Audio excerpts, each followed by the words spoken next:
আমরা মুসলিম, আমাদের গরুর মাংসের কথা শুনলে আমাদের মুখে পানি এসে যায়। গরুর মাংস আমাদের জন্য একটি জনপ্রিয় খাবার। আপনি কি একটিবার চিন্তা করে দেখেছেন গরুর মাংস আসলে হালাল না হারাম? আমরা তো গরুর মাংস খেয়ে আসছি। গরুর মাংস অবশ্যই হালাল, তবে কিছু কিছু ক্ষেত্রে গরুর মাংস হারাম হয়ে যায়। যেমন আল্লাহর নামে জবাই না করলে, অসুস্থ গরু জবাই করলে, বেহালালি কোনো খাবার খাওয়ালে। পবিত্র কোরআনে যেই খাবার নিষেধ করেছেন সেটি আমাদের জন্য হারাম, এবং যেটি আমাদেরকে খাওয়ার অনুমতি দিয়েছেন সেটি আমাদের জন্য হালাল। গরুর মাংস খাওয়া সম্পর্কে হাদিস কি বলে এ বিষয়ে আমাদেরকে আগে জানতে হবে। চলুন আমরা হাদিসের মাধ্যমে জানার চেষ্টা করি গরুর মাংস খাওয়া আসলে হালাল না হারাম। নবী করিম সাল্লাল্লাহু আলাইহি সাল্লাম বলেন, তোমরা গরুর দুধ পান করো, কারণ এতে আরোগ্য রয়েছে। তোমরা গরুর দুধের তৈরি মাখন খাও, কারণ এতে রোগ প্রতিরোধ ক্ষমতা রয়েছে।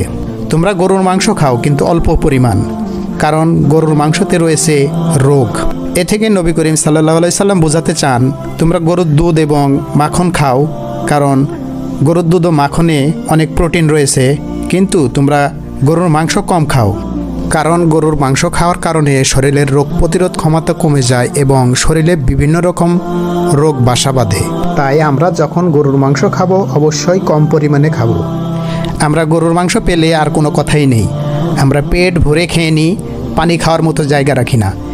কিন্তু কোনো খাবারই পেট ভরে খাওয়া যাবে না। হাদিসে খাওয়া সম্পর্কিত অনেক বর্ণনা রয়েছে, কিভাবে খেতে হবে, পেটের কতটুক জায়গা ফাঁকা রাখতে হবে। তাই আমরা যখন গরুর মাংস খাবো অবশ্যই নবীজির হুকুম মেনেই গরুর মাংস খাবো। ইনশাআল্লাহ আল্লাহ তাআলা আমাদের সবাইকে সুস্থ রাখবেন।